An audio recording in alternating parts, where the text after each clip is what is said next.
I actually filmed something I did in the 2022 event we held live. And that was to share some of my challenges in business and in life so that others would know that it's okay, you're normal if you're going through this, because entrepreneurship can be hard, right? It can suck. It's a video that I did for the rant, privately for the community, and I thought I'd share it with you.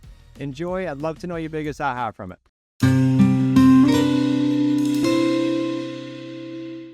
For this week's rant, it's going to be a little longer, so buckle in here. I wanted to go through what I went through it was 3 years ago now. It was at the 2022 summit. Because when I did it, a lot of people came forward and said, man, that was super helpful. And let me tell you, let me stage it for you. I'm going to go through some challenges that I've gone through over the years. Some of you haven't heard them. If you've been in high six or you're a coach, you probably heard most of them, not all. And the reason I want to do it is real simple. That we all go through shit. Right? The issue is we don't always talk about it. And what behind the scenes in the Wicked Smart community, especially in the high six and the President's Club, I'm doing a lot of that kind of behind the scenes, helping people with their life challenges that you all don't see because they're private. So I want you to know that if you have challenges, perceived or real, there's some of the community that can help you. And if you reach out to me, I'll point you or I'll help you, right? And this is not to say, oh, look at me, look at what I went through, or in any way about me. What this is about is, please know that people go through shit. And I'm going to go through, the 90s were the worst, so some 90s and then the 2000 crash, that whole 10-year period. I'm going to go through some challenges I had. And the punchline is, most of the challenges I went through were when I didn't have a coach. I didn't understand that till later, but that's a fact. And I'd like to know at the end of this, I'm going to have 3 calls to action for you. But 2 are going to be simple, just things you got to go do. Third is going to be, I want to know your biggest aha here, or your biggest takeaway. And if you don't have one, it's okay. But I want to know it if you go through this video, what it was, okay? If you have one. Now, it's important to know a couple things before I get into the challenges. Some of you have challenges with, say, upgrading or, even in your own life, maybe hiring a health coach, right? Spending money on you. When I sat with one of my mentors in 2012, and this is what was the impetus of some of the things I've done.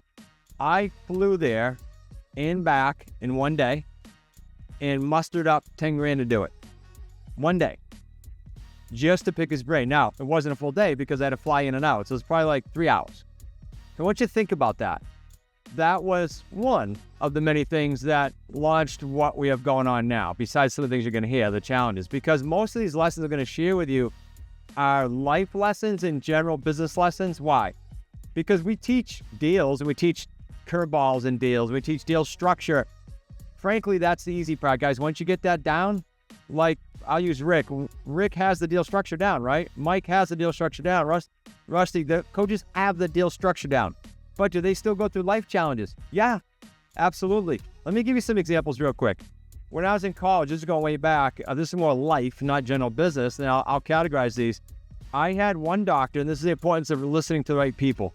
I had one doctor, when I complained about my lower back, put me in a back brace from here to below my waist, and then tell me I had to be operated on. Now, this was mentally complete depression and bummer. This is a complete mindset game. I listened to the wrong person, so that physically sucked and mentally sucked, and it was all because of one person. And then a friend of mine said, hey, they saw me going through it. And they said, my mom has a friend who knows of someone that knows the doctor or the trainer at the Red Sox. And this guy has since passed away. But I went to see him. You know what he said right away? Take the brace off. Here are some exercises to do, and you'll never need an operation. And he was right. Same back issue, 2 different people. The importance of listening to the right people. When I was 25 years old, this was back in 91. I'm looking at my notes. I'm going to highlight like 4 or 5 of these guys, so bear with me. And I hope I touch someone with some of these stories. We'll give you hope. I had my very first deal in the terms world in 91 after getting fired from my father's company that just sold. And I was supposed to run all these divisions, and they fired me. And my kids were just born, like 88 and 90, right? Nick and Kayla. So here I am doing my first deal. We were collecting a non-refundable deposit from a buyer. I had bought a split-level home and subdivided the lot off. It was building a duplex, but we could sell the separate units. So this was one of the units. We would collect a non-refundable deposit. We would build the house to subcontractors, and everybody would wait to get paid till the end. It was creative real estate back then. I was driving on that. I know exactly where. It was at night. It was getting dusk. I was in my white Honda, and I was on Route 20 in Auburn, Massachusetts. And the buyer called and basically was backing out.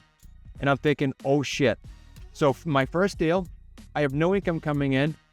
And now, although our agreement said we can use their deposit to start construction as soon as they get their bank commitment, which we did, they wanted to back out.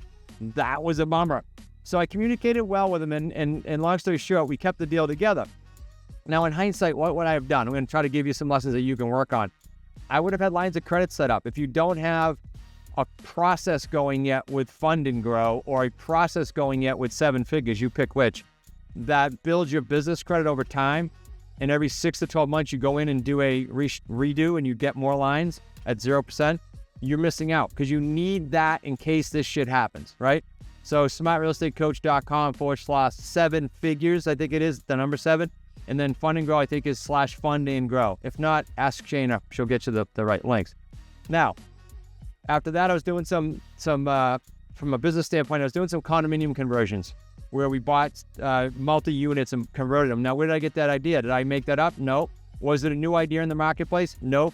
I had breakfast with someone. See, I would go to breakfast with people and say, hey, I want to pick your brain. They would be successful people in the community, business owners in the community, just to get a different perspective. And just casually at breakfast, he told me how his mentor, now in his 90s, this was back in the 90s, bought these multis and converted them to condos. That's where I got the idea. So it's not a new idea. It was something I acted on. Again, so another little nugget there maybe for you. I was 28 years old, around 94-ish, and I got a phone call that I've never gotten since, and I've never heard of since, and I've never known anyone to get it since. And it was basically my attorney saying, hey, Chris, you've been pushed into involuntary bankruptcy by your creditors. And I guess in hindsight, remember it was, I think you needed 3 creditors. If you were paying slow, they could push you into bankruptcy. Now, you might say, who cares, right? No big deal. Well, I didn't know what it was, so I had to learn what it was, but it hit the newspapers because we were pretty big. We were doing a lot of homes in that area. People, what happens when you do it well, guys? People get jealous and people want to shoot arrows at you, right? The white horse running out front gets arrows shot at it. Understand that and be ready for it. It hit the newspaper. I was in the courtroom. I was abandoned by my partner and, frankly, some friends, and I had life threats. So we had to literally build a wall. My partner was the builder side of things. He built a wall as people came up the stairs. They couldn't come up. And I remember having a gun on my desk when my lumber supplier came in to talk to me, who ended up being a friend and sort of a mentor through the whole process. And to this day, and I wrote about him in my book, his name is Clee, C-L-E. You read the Real Estate in Your Terms, he's in it. That all came from back then. So now, there's no nugget here that I have for you other than in the entrepreneurial world, it can suck, right? No one told you it's easy. My kids were 3 and 4 then, and I had basically zero money when that happened, right? Cut off, boom. Now, in hindsight, I would have restructured with partners and had the money to do so, right? Very easily, actually, in hindsight, or had those lines of credit set. I didn't. I never either one. So it really, really, really beat me up mentally. And it sort of put me in a rotten stage for a few years like the crash did. And to top it off, when we dug into why it happened, this will kill you. We had a controller who worked for my father's family company in the past, who I trusted with all the finances, who, the reason we got into this state, overdrafted our account $83,000. Guys, this was in the early 90s. Now I had to pay it back through the bankruptcy process, right? Because they made me pay back, so then we had to pay it back. Bottom line is, we had a stamp with my name on it that he could stamp checks, and we found them. After, went through bank statements and found them. And you're like, Chris, what are you, a moron? Well, I thought that was easy. I saved some time signing checks. Don't do that, okay? In 95, okay, so now I'm out of this crap with the involuntary bankruptcy with the company, not personally. And I go meet the owner of Remax. And I go, look, I'm going to go get my license. My building company shut down. He knew of me from building. And I said, what can I expect to do for deals? And I'm thinking in my head, I got to do like 50 or 60 deals to live, right? He said, well, first year, Chris, about 10 or 12 deals. And I thought, oh, this is going to suck. That's not going to even pay the bills. So what I did is I wanted to do 100. I found an agent in the area doing 100. I said, can I be an intern for free? And I'll just kind of be one of your helpers, whatever you need me to do. I think it was like 6 months. She said, sure. I then asked who coached her. She gave me the coach. I then seeked out the coach, and then I ended up hiring that coach. And I remember $1,000 a month for his one-on-one program was like scraping every month to find what credit card I was going to put it on. But see, if I didn't do that, guys, and this is a good lesson for some of you, if I didn't do that, I honestly don't know where I'd be. Because that gentleman launched my business big time, and his private coaches did. Now, here's the thing for you guys to understand doing deals. You see, the coaches doing deals, and you hear about our story, and you see Zach doing deals, and you go, okay, I want to do that. And then you compare yourself to that person, whether it's me or someone else or Rick, and you beat yourself up. Well, here's what I did. I said, I want to do 100 deals. She's doing it. I didn't ask her whole story and all the horror stories like these I'm sharing with you, right? I just assumed she did it like that. Well, the first year I did 25 deals. I said, I barely scraped by. Then I did 48. Then I did 72. Then I did 84. And by the fifth year, I did 100. So 5 years to accomplish a goal. Are some of you guys willing to stay in it, at it, grind it out to hit your goal if it took 5 years? Not sure where to get started? Go to smartrealestatecoach.com/get going for free books, strategy calls, and a whole bunch more. We're going to help you get going the wicked smart way. We've been after this for over a decade doing exactly that. Super important question for you. I remember being in my office there because my coach told me to close the door, put a sign on my door that I was prospecting, people banging on the door, making fun of it. I didn't care. I had blinders on. I had bills to pay. So super, super challenging things that went on, but it also, all these challenges, business, personal, etc., they stack the character. They stack you. They build you over time, right? If you think about it, from 2008 to 2012, after the crash, I had things like, I don't know if some of you guys know this, I had things like the IRS calling. I owe the IRS a lot of money. I finally finished paying them with a payment plan thanks to a referral that I've now given to some of you by the name of Jerry DeLang, and he's spoken at some of our events. I finally paid them off in 2018, 10 years later. 10 years. Okay, so when you create some of these problems, sometimes it's going to be a little bit more costly than we think. So is maybe a coach earlier on better? Yes, I didn't have a coach. Remember I said that during these times. I had a tow truck show up to my house 5 a.m. when I owned the big home looking over the water before I had to downsize to the 1-bedroom, 900 square foot apartment. The only reason he didn't repo one of the cars, he was there for one of the BMW trucks. The only reason he didn't repo it is I walked out the door simultaneously, it was meant to be, with my daughter's husky. Now the dog was an awesome, calm, friendly dog, but he didn't know that at 5 a.m. All he saw was this husky looking at him. It scared the shit out of him. He didn't say it, but he kept looking at it like, is this thing gonna attack me? I told him I sent the payment, I told him I had confirmation in the house, but everyone was sleeping, which was true. And he left. Meant to be. But I've had all that. I then refied that property with my last-ditch effort to save all the companies, and my mortgage payment to pull out $300,000, my mortgage payment was $25,000 a month. I liquidated college savings, I liquidated regular savings, I liquidated the retirement account, all to make this work. And that's banks, credit cards, etc., all to make it work. Now, I'm not telling you to go to that extreme, but when some of you say to me, I don't know if I can make the In the Trenches Bootcamp, it's going to cost $1,000 to fly there. Or I don't know if I can upgrade for an extra whatever, 15. I cringe because you're leaving so much upside on the table. And that's just a side note. I wanted to share my horror stories, not give you guys a bunch of heat. All right, I could keep going, guys. I'm gonna save the rest for QLS Live. How's that? In 2025 in Boston in October. Now, I told you that I've had a coach for everything. I'm talking health, energy, real estate, business scaling, everything. You found us. Now, let us help you max out your experience. Don't play small, guys. This is if I have no other lesson than that, after all the crap I just shared with you, don't play small. It's not worth it. Play big.